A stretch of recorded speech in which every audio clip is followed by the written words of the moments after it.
नमस्कार प्रेक्षक हो, आपण पाहत आहात टीम 10 मुरबाड हा यूट्यूब चॅनल. आणि आज आम्ही टीम 10 मुरबाड या यूट्यूब चॅनलच्या माध्यमातून एक आगळा वेगळा उपक्रम आपल्यासमोर घेऊन येत आहोत. या उपक्रमाचं नाव आहे कवितेची वारी. तर या कवितेच्या वारीसाठी आपल्या या आजच्या कार्यक्रमात महाराष्ट्रातील सुप्रसिद्ध कवी रानकवी तुकारामजी धांडे सर आपल्या समवेत आहेत आणि आपण त्यांच्याशी या कार्यक्रमाबद्दल चर्चा करूयात, त्यांच्या कविता ऐकूयात आणि ही कवितेची वारी अशीच अविरतपणे पुढे ठेवूयात. चला तर भेटूया, जोरदार स्वागत करूया तुकारामजी धांडे सरांचं. नमस्कार सर, आपलं खूप खूप मनपूर्वक स्वागत आहे आमच्या टीम 10 या यूट्यूब चॅनलवरती. आणि आज आम्हाला खूप आनंद होतोय की आजच्या या वातावरणामध्ये, पावसांच्या लहरीमध्ये आपलं आगमन आमच्या यूट्यूब चॅनलवरती आणि आमच्या वेगळ्या उपक्रमाची सुरुवात आपल्यापासून होते. हे आमचं महत् भाग्य आहे. तर मला या पावसावरून एक आठवण येते आपल्या एका प्रसंगाची, की आपल्या साहेब या कवितेच्या माध्यमातून आपल्या गावाला आपल्या गावाच्या पाण्याचा प्रश्न सुटला आणि त्यापासूनच आपण या चर्चेला सुरुवात करूयात. तर आपण काय म्हणाल याबद्दल? साहेब, अव इथं कशाचा देश धर्मान जातपात, इथं मरणाशी आट्या पाट्या खेळत पाणी गवशीत फिरणं आणि पाण्या वाचून मरणं ही इथली रीतभात. साहेब, अव इथं कशाचा देश धर्मान जातपात. हा डोंगर, त्याच्या पाठीमागे डोंगर, त्याचे होंगय डोंगर, इथून तिथून डोंगरच डोंगर आणि त्यांच्या सावलीत इसावलेल्या या उघड्या बोडक्या खोल दऱ्या, हे खाच खळगे, हे उचवटे आणि हे सगळे दगड गोटे, हाच आमचा देश. दुसऱ्या कंच्या देशाची गोट करता साहेब, हाच आमचा देश. कोरडा खडखडीत इथला पावसाळा आम्हाला आपटून धोपटून काढतो आणि 8 महिने खडकावं वाळात घालतो. लय त्रास होतो साहेब, लय त्रास. घशाला कोरड पडते, अंगाची लाही होते, जीव घाबरा घोबरा होतो. तेव्हा इथला एखादा माणूस उंबराच्या झाडाच्या मुळीला असा शिपला मारतो आणि खाली वाटी धरतो. घटका भरानं ते उंबराचं झाड वाटी भरून पाणी देत आणि तेच आमचे देव होऊन जातं साहेब, तेच आमचे देव होऊन जातं. कारण इथं पाणी देईल तो देव होईल अशी गोष्ट आहे. अजून एक गोष्ट सांगतो साहेब, या इथं डोंगराच्या त्या अंगा सर्व तीर्थ टाक्यात म्हणून एक गाव आहे. तिथं मरणाच्या दारात घुटमळणाऱ्या आणि पाण्यासाठी तडफडणाऱ्या जटायूसाठी प्रभू रामचंद्रानं भुईत बाण मारून पाण्याच्या चिळकांड्या काढल्या. जटायूला लय बरं वाटलं आणि प्रभू रामचंद्र म्हणजे लय मोठा माणूस, म्हणजे देव माणूस, हे आम्हालाही पटलं. जाऊन द्या साहेब, ती लय जुनी गोष्ट झाली. पण आता या कलियुगामध्ये तुम्ही त्या तिकडच्या धरणातून लिफ्टना पाणी उचलून नळातून पाईपातून कह्या नाही का होईना या डोंगराच्या मध्यापर्यंत आणून सोडलं आणि एखाद्या कपारीतून भका बाहेर काढलं तर तुम्ही रामापेक्षाही मोठं होऊन जाल. राहता रेली मातांची बात. तहा लक्ष्मीचा चारा हातात घेऊन सांगतो साहेब, असं जर झालं ना, म्हणजे ते पाणी जर ह्या डोंगरापर्यंत आलं ना, तर इथली उघडी वागडी पोरं सोरं, येड्या धड्या बाया बापड्या, डोईवर हात ठेवून आभाळने हळणारी म्हातारी कोतारी माणसं, इतकंच नाही तर या डोंगराच्या अंगा खांद्यावर खेळणारी मुकी जनावरं आणि रानपाखरं, या सगळ्यांची लाख मतं तुम्हालाच मिळतील साहेब. या सगळ्यांची लाख मतं तुम्हालाच मिळतील. तर अशा तुकोबा तुला मानलं, खरंच तुकोबा तुला मानलं नाही. म्हणजे मी काय तुझी गाथाही वाचली नाही, तुवा एखादा अभंगही महा तोंडपाठ नाही. पण तू डोंगरावर जायचा ना भंडाऱ्याच्या, तिथली झाडे वेली, पशु पक्षी, किडा मुंगी यांना तू सोयरा मानलं ना, बस या एकाच मुद्द्यावर तुला 100 वेळा मानलं. त्या डोंगरावर चढताना आणि उतरताना तिथेच भेटणाऱ्या एखाद्या उघड्या वागड्या लोंगटीवाल्या माणसाला तू पांडुरंगा म्हणून हाक मारली असेल. एखाद्या झिपऱ्या पुरीला लाकडाची मुळी उचलून देताना जपून जाय ग रुक्मिणी माय असं तू म्हणला असेल. आणि त्या डोंगरावरच फिरता फिरता एखाद्या दगडावर खडकावर बसल्या बसल्या तुला सुचला असेल का संसार नीटनेटका करावा, सगळ्यांशी प्रेमानं वागावं, जगावं आणि जगू द्यावं. बस तुकोबा, त्याच वेळेस तू आबाळा एवढा मोठा होऊन गेलास. पण एक सांगू तुकोबा, एकदम काळजातलं तुला म्हणून सांगतो. मावा आजोबाई असंच म्हणायचा, मावा आजोबाई असंच म्हणायचा. काय? सगळ्यांची गोडी गुलाबीनं वागावं, आपल्याला जीव राहतो तसं दुसऱ्याला राहतो, मग आपण मजेत जगावं आणि दुसऱ्याचंही मन दुखू नये. अहो, मी चाट झालो. या तुकोबाची आणि आजोबाची कधी देख ओळख नाही, कधी गाठ भेट नाही. या म्हाताऱ्यानं कधी देऊ आळंदी पंढरपूर पाहिला नाही, कधी कीर्तन ऐकला नाही. मग ह्या दोघांचे विचार सारखे कसे काय? मी लय डोका चालवला. तेव्हा माझ्या ध्यानात आलं, कारण या दोघांचाही गुरु एकच, आणि तो म्हणजे डोंगर. तो म्हणजे डोंगर. हे सगळं शिकण्यासाठी तुकोबाला भंडाऱ्याच्या डोंगराच्या साळात जाऊन बसावं लागलं. आणि इकडं आजोबाचं तर अख्खं आयुष्य डोंगर दऱ्या, कडे कपारी, रानावनात, काट्या कुट्यात, दगड गोट्यात हिंडण्या फिरण्यात गेलं. इकडं तुकोबाला अख्ख्या दुनियेनं मानलं, पण इकडं आजोबाला या चंद्र सूर्य तारकांसहित आभाळानं पाहिलं. अहो, त्या डोंगराच्या पोटाला रात्रीच्या टायमाला झोपडीच्या दारात शेकोटीला पाठ देऊन म्हातारा एकटाच बसायचा ना, तेव्हा हे आभाळ बारीक होऊन त्याच्या पुढे उतरायचं. रातभर त्यांच्या बाता चालायच्या. पुढून रांगत रांगत येणारा चांदोबा खेळता खेळता कधी पाठीमागं जाऊन लपायचा तेही कळायचं नाही. आणि या चांदण्या लेकूरवाळ्या सासूरवासनी माहेरपणाला म्हाताऱ्याच्या अंगणात जमा व्हायच्या. रातभर खिदळायच्या, बोलता बोलता हसायच्या आणि हसता हसता नाचायच्या. खरंच तुकोबा आणि आजोबा, मी तुम्हा दोघांनाही मानलं, तुम्हा दोघांनाही मानलं, तुम्हा दोघांनाही मानलं.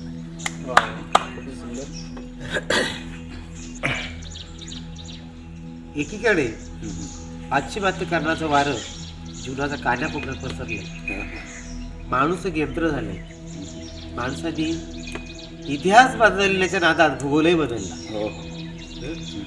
इथली डोंगर, इथली झाडं वेली, पशु पक्षी, इथली माती, इथले झरे, इथल्या नद्या, ह्या साऱ्यांमधून जो आत्मभाव, जी सृजनशीलता मनुष्य ज्याला मिळत होती ती आता लोप पावत चालली.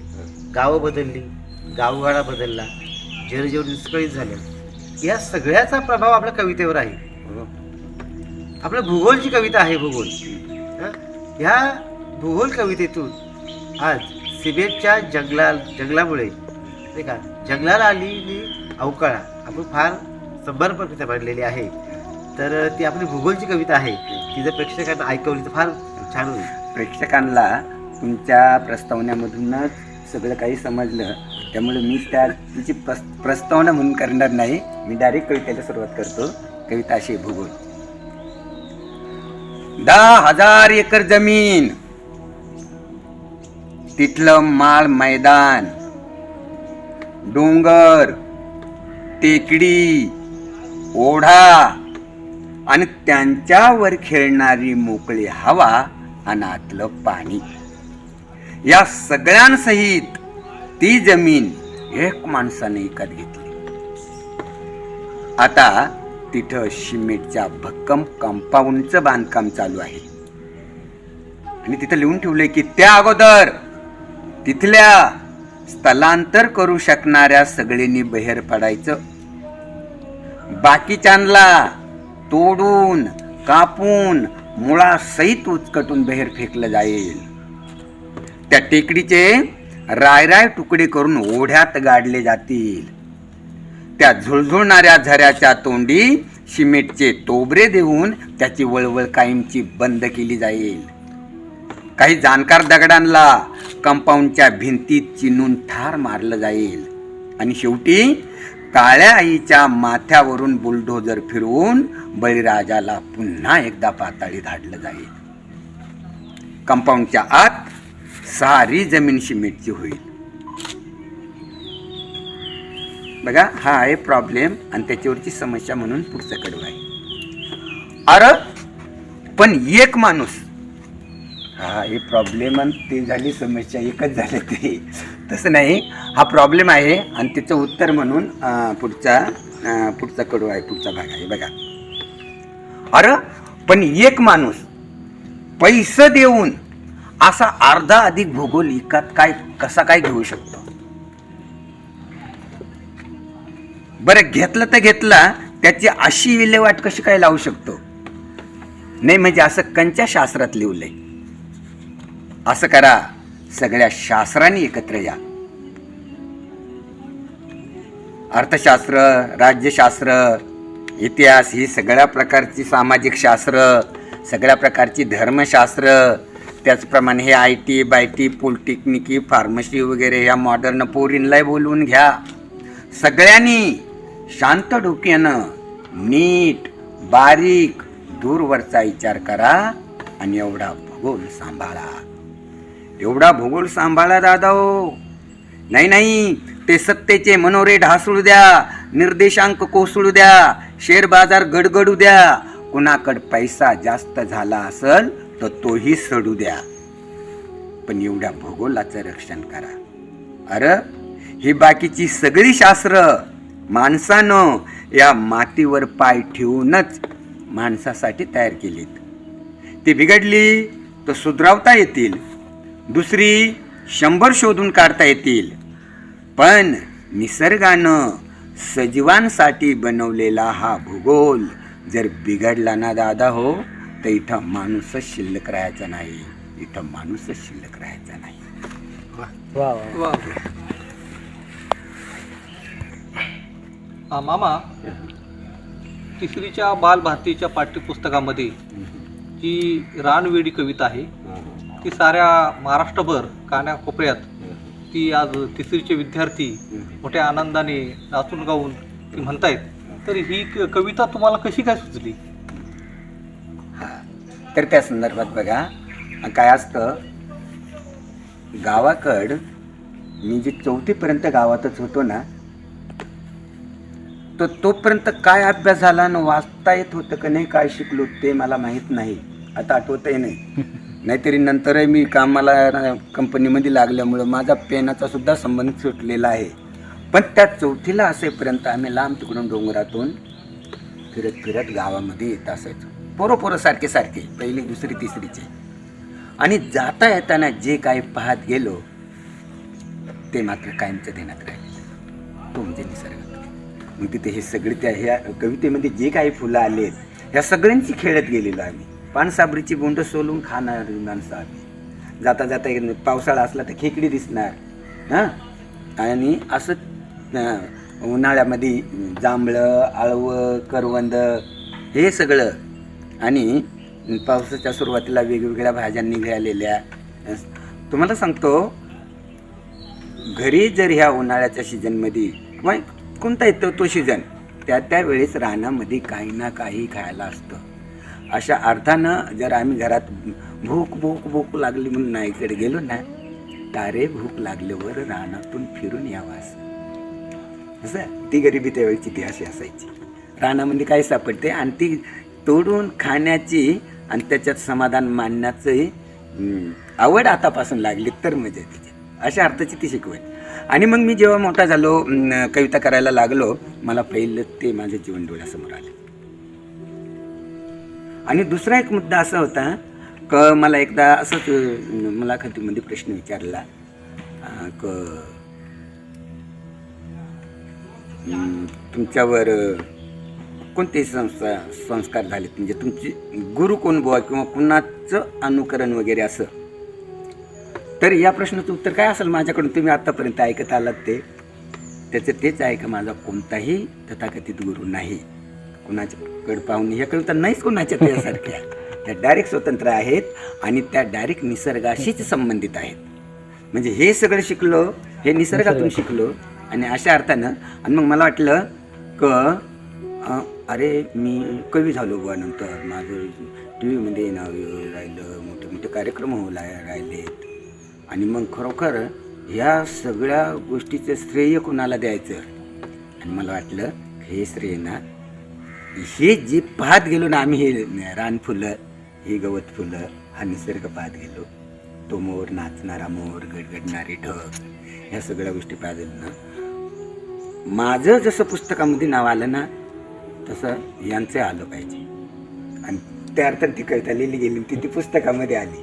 आता ही टणटणीची फुलं, बोरांडीची फुलं, गावाकडची जी गोष्ट कधीही कुणाला माहीत नव्हती, ते महाराष्ट्रातल्या तिथल्या लोकांना त्याचा अभ्यास करावा लागतो. तिकडून फोटो काढून मागतात, मग मी इकडून फोटो काढून देतो की अशा अशी फोटो, मग तिकडे राहतं ते, पण तिकडे नावं वेगळे असतात. त्या अर्थानं ती कविता सांगली. तर अशा अर्थानं ती सुचली की रानावरची श्रद्धा त्या पाहिजे. कारण दुसरं तर मी काय वेद पुराणं वाचले नाहीत, मला वाचायची गरज नाही. मी असं रानात तुमच्यासारखा तुमच्यामध्ये बसले. त्याच ती कविता बघा.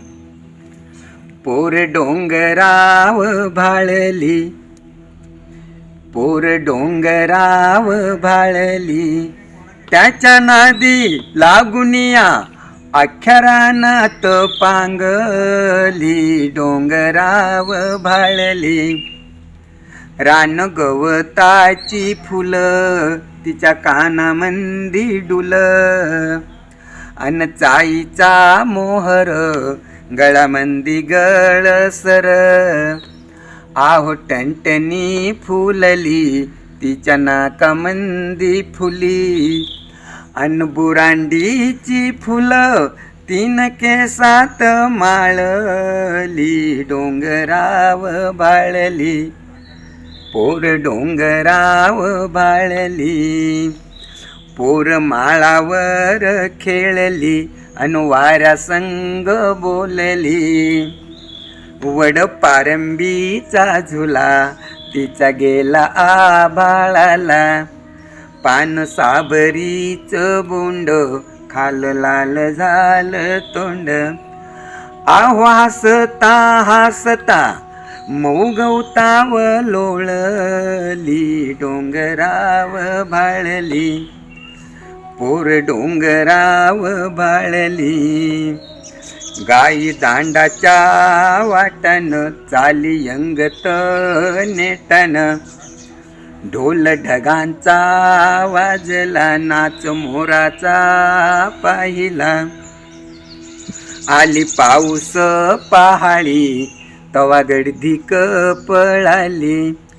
पावसानं भिजवली तरी उन्हात वाळली. डोंगराव भाळली, पोर डोंगराव भाळली. तर अशा प्रकारचे खूप सुंदर.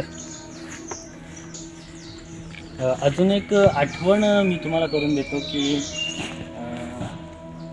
स्वर्गीय यशवंतराव चव्हाण मुंबईमध्ये असलेलं नाट्यगृह आणि त्या नाट्यगृहामध्ये झालेलं बहुभाषीय कवी संमेलन, तर त्या कवी संमेलनाबद्दल एखादी आठवण किंवा काहीतरी आम्हाला ऐकायला मिळालं तर? आठवण म्हणजे बघा, ते एक जर्मन भाषेमध्ये कविता सादर करणारी पोरगी होती.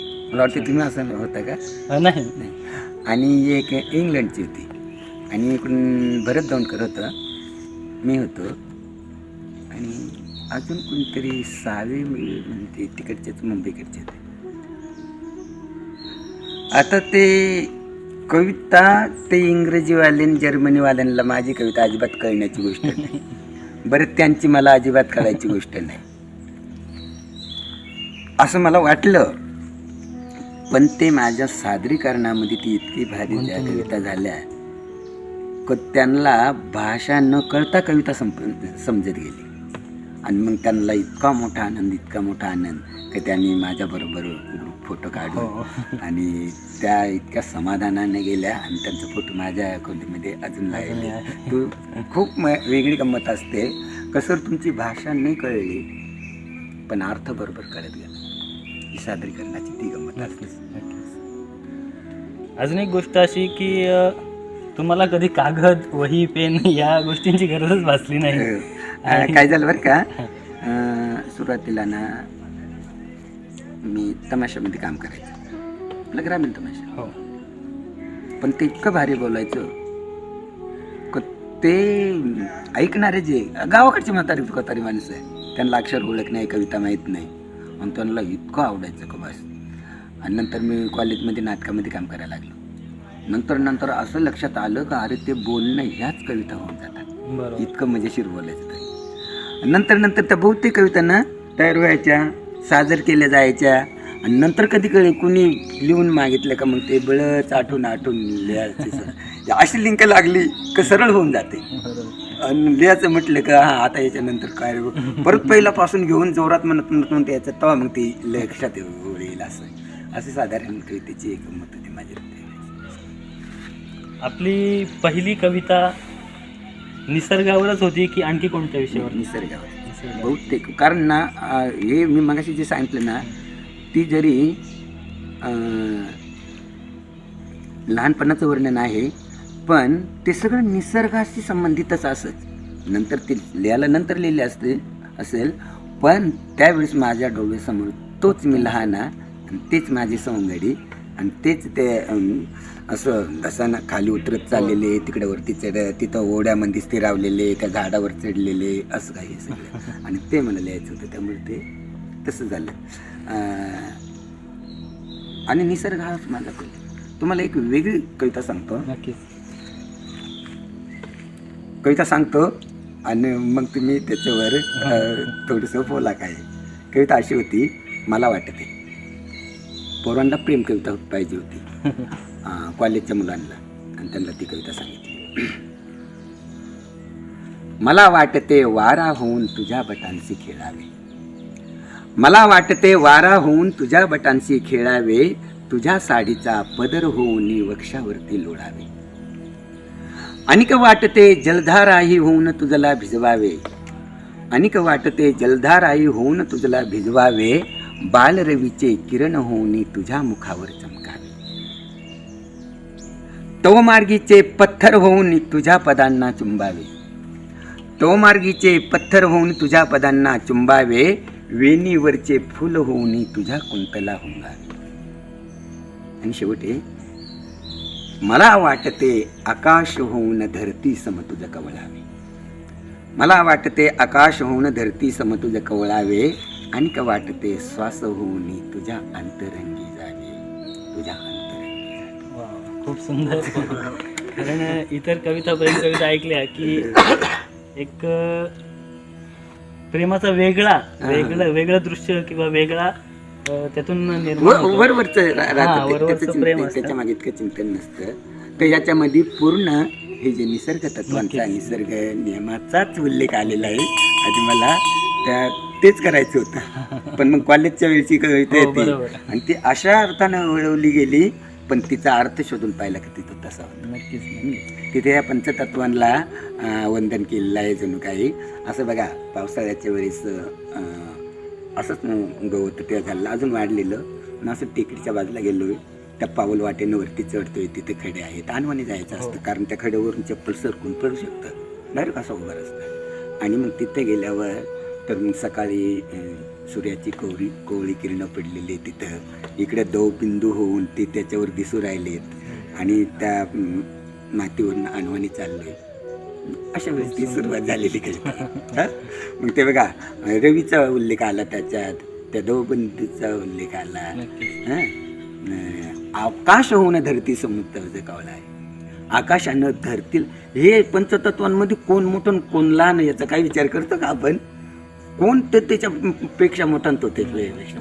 या धरतीला या आकाशानं पूर्णपणे कोवळलेलं आहे. जिथं जिथं कुठं डोंगर दऱ्या आहे तिकडे आहेच ना ते, म्हणजे ते चोबाजणं. आकाश म्हणजे काय? ही पोकळी, आप ज्याला म्हणतो आपण हो. संस्कृत मध्ये पृथ्वी जल वायू आप तेज, तेज. तर तो आप म्हणजे ह्या पृथ्वीपासून वर दिसणारी ही पोकळी, पोकळी. त्याला आप म्हणतात. हा, तर अशा पद्धतीने त्यांचा उल्लेख आला, रवीचा उल्लेख आला, तर पावसाचे थेंब आले. हा, तर मातीवरून तो मार्गीचे पत्थर होऊन तुझ्या पदांना चिंबावे. हा, असा एकूण प्रकार. सर मगाशी तुम्ही म्हटलं की माती आणि माता यांना तो विसरतो, तो जगात काहीच करू शकत नाही. बरोबर. कळसुबाई शिखराच्या पायथ्याशी आपलं बालपण गेलं. पिढ्यानपिढ्या शेती मातीशी नातं सांगणाऱ्या संस्कृतीशी आपण एकरूप झालात. आपल्या अनेक पिढ्या त्या मातीशी एकरूप झाल्या. तुम्ही सुद्धा त्या मातीशी एकरूप आहात.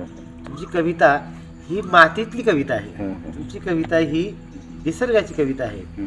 पण हे सगळं तत्वज्ञान तुम्हाला मातेने पण शिकवलं आणि मातेने पण शिकवलं. बरोबर. तुमची कविता आहे माता आणि माती आहे. तर ती जर ऐकवली तर बरं वाटेल. बघा, हा संदर्भ अजून तुम्हाला नीट समजून सांगतो. थोडंसं बोलायलाच लागले, तो वाटल्यास एवढी कविता झाली आपण संपवू, पण मग तो संदर्भ अजून नीट सांगतो. माती आणि माती, मगाशी तुम्ही बोलत आले तो, माती आणि मातीचा असा संबंध आहे ना, कधी एकीला विसरलं का दुसरी सुटून जाते, आणि दोघी गेल्या का माणूसच सुटून जातो. त्यासाठी या माती आणि माता म्हणजे जसं काही सख्या बहिणी आहेत, काही मैत्रिणी आहेत, मायलेकी आहेत, काही कळत नाही. पण एक जर सुटली तर दुसरी सुटून जाते. माहिती ना, गावाकडे तुम्ही सगळी शेती विकून टाकली आणि आईला घेऊन मुंबईला गेला, राहील का तिकडे? तिकडे येईल आणि त्या कंपाऊंडच्या बाजूने फिरत बसेल, ती तिथे येडावून जाईल. हां, असा संबंध आहे तो त्यांचा. तर मग ह्या दोन्ही कशा मोठ्या आणि त्यांचा काय संबंध आहे हे लावण्यासाठीची ती कविता आहे.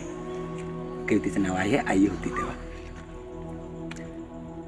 आई गेलेली आता, पण आई होती तेव्हाची गोष्ट सांगते. आई होती तेव्हा जातं गाणं गायचं. आई होती तेव्हा जातं गाणं गायचं. ओखळामध्ये नाचताना मुसळ छतापर्यंत उड्या मारायचं. अंगणात तुळस छान डोलायची. सकाळी सकाळी मोगऱ्याची फुलं फुलायची. स्वयंपाकघराची मळकट धुरकट खिडकी गोड असायची. अंगणात चिमण्यांचे थळे उतरायचे. अंगणही त्यांच्यासाठी पाय पसरून ऐसपैस बसायचं. एखादं चुकार चिमणीचं बाळ दुरूनच टुकू टुकू आईकडे बघायचं. आईनं कौतुकानं त्याच्याकडे पाहिलं की त्याच्या पंखात भर यायचं. खुदकन असल्यासारखं पिलू फरकन उडायचं. आई पोटावरची झोळी पाठीवर घट्ट बांधायची. तरीही झोळीतल्या मला ती दोन्ही हातांनी सावरून धरायची. अशा वेळेस वाटेतला काठाही ती हळवारपणे बाजूला सारायची. मला कडेवर घेऊन पाण्याला जायची. पाठीवर बांधून शेतात काम करायची. मातीचं आणि मातेचं छान जमायचं. दिवसभर त्या एकमेकीशी हितगुज करायच्या. त्यांचं बोलणं मात्र कधीच कुणाला नाही करायचं. शेवटी आईनं इथली सगळी आवरावर केली. आपलं संपूर्ण आई पण लेकी सुनांच्या ओटीत घालून ती परधाम यात्रेला निघून गेली. तेव्हा चारी धामांची नजरही क्षणभर तिच्या पाठमोऱ्या आकृतीवर स्थिरावली. आता मी आईच्या आठवणीनं व्याकुळ होतो. तेव्हा शेतात बांधावर कडामेरानी आईला शोधतो. शेवटी मातीलाच विचारतो, माते, मला पाठीवर घेऊन आई शेतात काम करायची, तेव्हा खरं सांग, तुमचं काय हेतू चालायचं, तुमचा काय वाटा व्हायचा? तेव्हा ती मातेच्या मायाळूपणे म्हणते, तिचं एकच म्हणणं असायचं बाळ, माझ्यानंतर माझ्या बाळाला सांभाळ. अत्यंत हृदयस्पर्शी अशी कविता. जाता जाता थोडक्यात संपूया आपण, पण अजून नक्कीच संजयजी इथे सर आपल्याला एक प्रश्न विचारत आहेत. मामा, आता आपण महासत्तेच्या स्पर्धेमध्ये बघतोय की सगळीकडे जंगलतोड झाली, सिमेंटची जंगलं, इमारती सगळीकडे आपल्याला दिसून येतात. पण त्या जंगलामध्ये असणारे पशु पक्षी, किडामुंगी यांचं पुनर्वसन काय केलं जात नाही. तर त्या अनुषंगाने तुमची एक पुनर्वसन कविता तर आम्हाला ऐकवली तर फारच आमच्या प्रेक्षकांना बरं होईल. नक्कीच.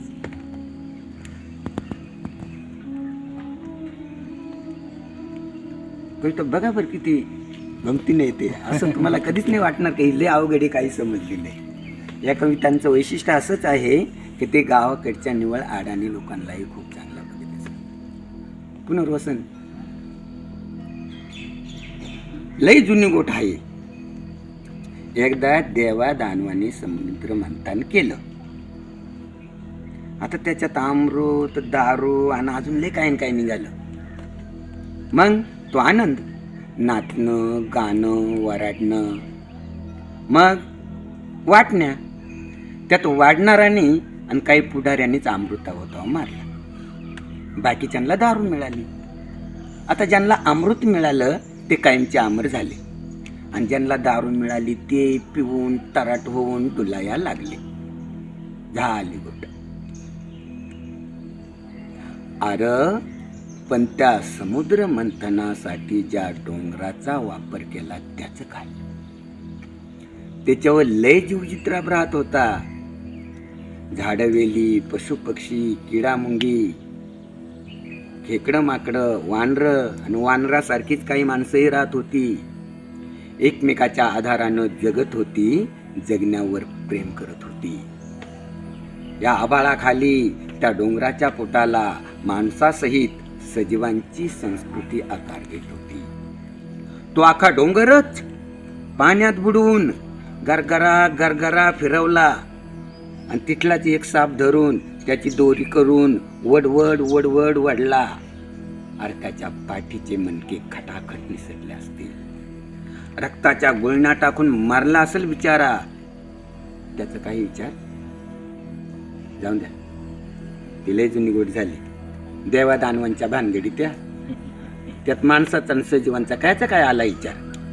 पण आता जर कंच्या देवाचाही देव आला आणि ह्या डोंगराचा वापर करायला निघाला तर त्याला ठणकावून सांगितलं पाहिजे की भावय या डोंगराच्या वापरामुळं इथं अमृताचे पाट वाहणार असतील का अख्ख्या देशात दिवं लागणार असतील का या देशाची जागतिक महासत्ता होणार असेल ते काय नको सांगू.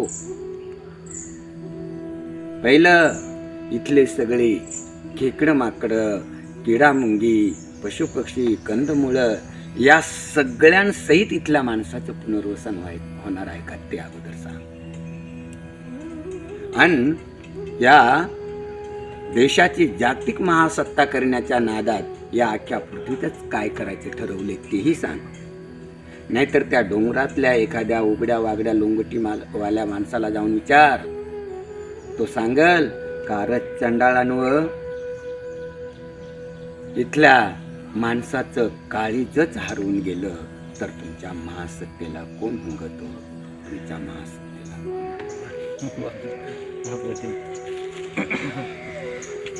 यानंतर एक छोटीशी आठवण आपले परममित्र रामदासजी फुटाणे यांच्याबद्दल काय बोलाल का? रामदास फुटाणे हा लय मोठा माणूस आणि त्या मानना त्याला दुसरं काही साहित्य काही नकोही असतं. त्यातनी काय त्यांना वात्र टीकाकारच म्हणतात. हो. काय नाकील भारतीयचं पद नको काय काय काही नको. आम्हा पोरांना घेऊन ते लांब जाणार. आणि त्यांच्यामुळं ना महाराष्ट्रातून गावागावातून म्हणजे खेड्यापाड्यातून जे प्रतिभावंत आहेत ना ते त्यांनी शोधून काढले. त्यांचा असा ग्रुप केला. त्यांना मानधन देण्याची सोय केली सुरुवातीच्या काळामध्ये आमच्या. आणि मग ते असं हुशार केलं ना तर त्याच्यातले आता स्वतंत्र कार्यक्रम करतात मोठे मोठे. आणि असं ते एक चालतं बोलतं विद्यापीठ पहिल्यांदा 2002 साली आम्ही संपर्कात आलो. तिथून पुढं ते घेऊन फिरले काही 2-3 वर्ष. त्यांच्यामुळे आपल्याला बऱ्यापैकी चांगली प्रसिद्धी मिळाली. हा तिसरी अर्थातच मी त्यांना देईल. अजून अशी एक मोठी माणसं ते बाय आपण असं चांगलं असलं ना आता इथं जेवढी होती ना सगळीची सगळ्यांना वाटेल का अरे माणूस म्हणजे ते विसरणारच नाही कधी असं. सर अशोक बागवे यांची नेहमी गोष्ट काढतात. तुम्ही अनेक वेळा एकत्र काव्य वाचनाचे कार्यक्रम केलेत. त्यांच्याही कविता या निसर्गाशीच हो हो एक रूप झालेल्या असतात. तर त्यांच्या काही आठवण सांगा ना. नाही नाही निसर्गाचंच आहेत. पण मग आता बघा ढगावर ढग जशी म्हणजे ढग ढग मग ती तशा पद्धतीनं माझी नाही नेत कविता. ती त्यांची शैली वेगळी आहे. त्यांची शैली वेगळी आहे. असं फरक राहतं. पण काय नाही, खूप मनानं खूप मोठा माणूस. ही आमची गँगच. मग ही पुढच्या पिढीची त्याच्या पाठीमागे आम्ही अशोक बागवे, अरुण म्हात्रे, हां महेश सरसई, तिकडं रामदास फुटाणे पुण्याचे, असे बरेच बाकीचे, पमू शिंदे, नादू महानूर, हां विठ्ठल वाघ, अशोक नागावकर, ही मोठी पळी पुढची. त्याच्या मागे आता आम्ही गाजवणार येत. एकूणच बहुतांशी शेवटचा प्रश्न असावा की कवितेबद्दल, म्हणजे कवितेनं तुम्हाला नेमकं काय दिलं असं या कार्यक्रमाची सांगता करूयात आपण. बरं. आणि त्याबद्दल थोडंसं बोलून आपण. कवितेनं मला सर्व काही दिलं असं मला वाटतं. कारण दुसरं कोणताही काही उद्देश नव्हता मला. जेव्हा कवितेचा शोध लागला ते जणू काय ते आनंदाचा कंद सापडला. मग त्याच्यावरच लक्ष केलं सगळं. तुम्हाला या संदर्भात हा प्रश्न पुढे करू आपण थोडंसं. पण एका मोठ्या मुलाखतीमध्ये मला एक प्रश्न विचारला. सगळं संपत आलं. शेवटचा प्रश्न, सर तुमच्या जीवनात सर्वात आनंदाचा क्षण कोणता, तो सांगा. काय उत्तर द्यावं तुमच्या मते? एक क्षणाचाही विचार न करता त्याला उत्तर दिलं, बाबा रे माझ्या जीवनात प्रत्येक क्षण मी आनंदाच्या अतिशय शिखरावर विराजमान आहे. तू कोणत्या एका क्षणाची गोष्ट करणार? तर हा संदर्भ मी यासाठी सांगितला की ज्या वेळेस कवितेचा शोध लागला ना, तिथून पुढं मी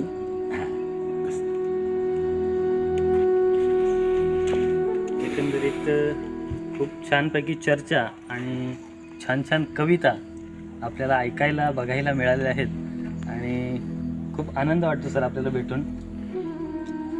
सर आणखी काही? तर धन्यवाद प्रेक्षक हो. आपण या आजच्या कार्यक्रमाची सांगता करत आहोत आणि लवकरच या कार्यक्रमाची सुरुवात इथून झालेली आहे. आणि ही सुरुवात आणि ही कवितेची वारी अशीच अविरतपणे सुरू राहील याची ग्वाही देतो. धन्यवाद.